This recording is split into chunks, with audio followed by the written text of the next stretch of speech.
Découvrons maintenant cet armateur congolais qui compte déjà à son actif 4 grandes inventions. En effet, Mathurin Obukangongo a étudié pendant 20 ans au Canada. Ses œuvres sont un grand bateau de pêche, un hélicoptère, un portail électrique, une mallette de sécurité. C'est le dossier de la semaine qui porte la griffe de Ed Chevridias.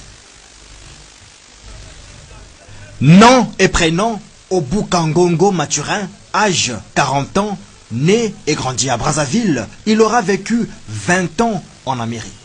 Le sursaut nationaliste lui imposera en 2006 le retour au bercail. C'est un digne fils. Il ne rentrera pas les mains vides. Mais non, n'allez pas chercher dans ses valises des griffes du genre Francesco Smalto ou Weston, comme chez les fils de Bax après un séjour à Paris. Lui, c'est du genre Einstein ou Louis Pasteur à la congolaise. Mathurin a de la matière grise poussée et plus d'une invention dans ses sacoches. Dommage que le gouvernement n'ait pas de regard sur lui. Il frappera donc à la porte de la télévision nationale. J'ai fabriqué le premier bateau congolais, Alpha PN, et j'ai fabriqué aussi un hélicoptère à 2 places, et qui n'est pas encore d'abord finalisé. Et je suis le premier d'ailleurs à monter des systèmes de portail électrique avec télécommande, à Pointe-Noire bien sûr. 2006, il construisait Alpha PN, un chalutier de 6 mètres avec double coque, testé et approuvé performant. Mathurin Obukangongo y a mis 22 millions de francs CFA. Hélas, son bijou saboté par les ennemis du développement national traîne à Pointe-Noire. 2007, il invente le portail électrique.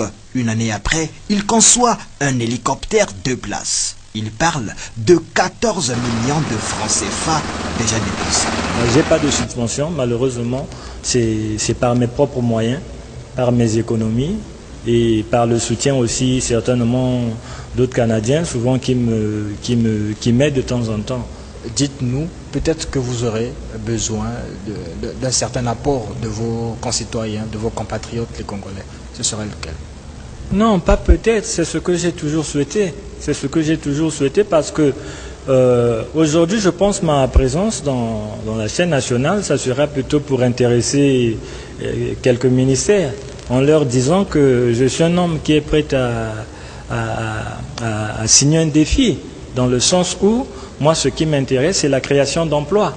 Par exemple, au niveau de la pêche, je suis prête. Aujourd'hui, je peux monter une structure dont on peut créer soit 3000 emplois.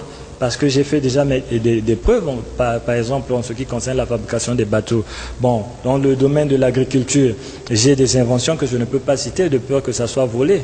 Bon, dans le domaine de la santé, j'ai à cœur de monter un laboratoire. Savez-vous, lorsque le pays, par exemple le Congo, achète des appareils à l'étranger, vous savez, ces appareils ne sont pas adaptés par rapport à notre climat. Donc c'est à nous de fabriquer nos appareils par rapport à notre environnement. Sa toute dernière invention en 2009 est une mallette de sécurité. Une espèce de robot qu'il sait lui-même décrire. Un gardien, et dès qu'il voit un voleur, et il appelle son patron. Mais or, sa particularité ici, c'est parce que le gardien peut dormir, mais lui ne dort pas. Et lui, pendant que vous êtes dans la maison, vous mettez dans la cour, vous installez le système dans la cour, dès que quelqu'un saute la clôture, dans la chambre, vous êtes au courant qu'il y a quelqu'un. Alors que le Congo s'engage dans un vaste processus d'industrialisation et de modernisation, on se demande bien comment des espèces rares comme l'inventeur congolais Mathurin Obukangongo restent incognito.